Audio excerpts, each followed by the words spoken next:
இயேசுவில் எனது அன்பிற்குரியவர்களே, உங்களுக்கு என்னுடைய இதயம் கனிந்த வாழ்த்துக்கள், வணக்கம்.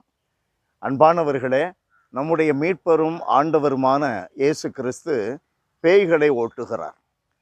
மார்க் நற்செய்தியிலே முதல் அதிகாரம் 28 பார்க்கிறோம். பேய்களை ஓட்டுகிறார், அதனை அதட்டுகிறார், வாயை மூடு, வெளியே போய் என்று சொல்லுகிறார். அப்படித்தான் ஒவ்வொரு நிகழ்விலும் ஆண்டவராகிய இயேசு நடந்து கொள்ளுகிறார். காரணம், அவருக்கு அதிகாரம் உண்டு. இவ்வாறு இயேசு பேய்களை ஓட்டுவதை யூதர்கள் என்ன சொன்னார்கள்? கடவுளின் விரலாலே இவர் ஓட்டுகிறார் என்று இயேசு சொல்லுகிறார்.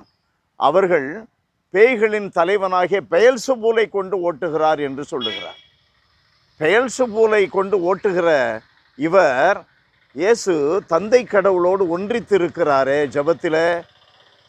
பேய்களை ஓட்டுவதற்கு ஒரு முறை மார்க் நற்செய்தி அதில் 9வது அதிகாரம் அதில் நாம் வாசிக்கிறோம். ஆண்டவராகிய இயேசு ஒரு பேய் பிடித்த பையனை சுகப்படுத்துகின்ற அந்த நிகழ்வில் இயேசு என்ன சொல்லுகிறார்? பேய்களை ஓட்டுவதற்கு அப்போஸ்தலர்கள் கேட்கிறார்கள், அது ஏன் எங்களால் முடியவில்லை?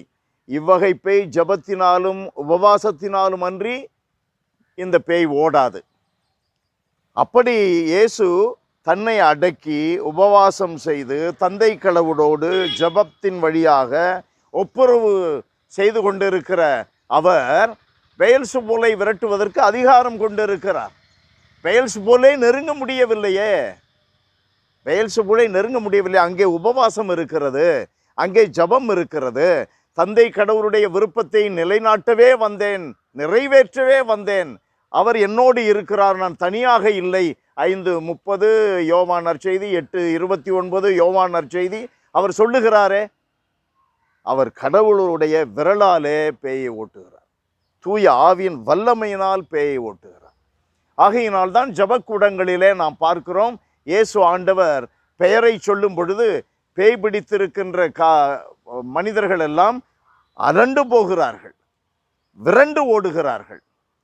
கட்டுகள், பேயினுடைய கூலி ஆட்களால் செய்யப்பட்ட கட்டுகள், செய்வனை போன்ற கட்டுகள் இயேசுவின் பெயரால் உடைந்து போகின்றன.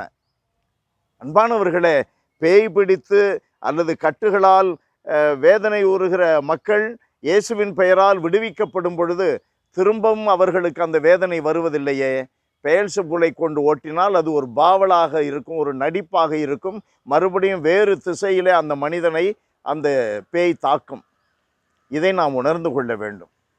அன்பின் தகப்பனே, இரக்கம் நிறைந்த எங்கள் கடவுளே, உம்முடைய தூய ஆவியினால் எங்களுக்கு விடுதலை கொடுக்கிறீர்.